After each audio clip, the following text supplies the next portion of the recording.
You know, divorce is kind of like losing a parent. You don't really know how painful it is until you go through it. I think a lot of people think the grass is greener on the other side, and if I just got out of this marriage, boy, would I be happy. I could date, and I'm here to tell you that it's not. Um, I encourage my clients, wherever you can, save your marriage. Do the work it takes. Because guess what? Being single and being out there trying to date, trying to find people to fall in love with, it's really challenging. My divorce is probably the hardest thing that I've ever gone through.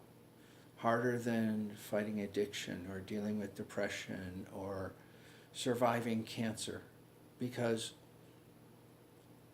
in a divorce it is so intimate and it's so tied both emotionally and intellectually to who you are as a human being. I was married for 20 years. So when my marriage ended, a huge chunk of me went away, a huge chunk of how I define myself. And so I had to, in a way, reinvent myself and figure out, who am I now?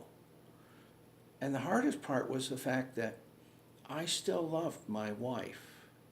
We just could not communicate. But that didn't change how I felt about her. But it made it impossible for us to live together peacefully. And it became so painful for both of us that despite our love, we had to separate. And that was really difficult. And as I said, unless you've been through it, I don't think you can really understand what it feels like to just have your heart and your life ripped apart.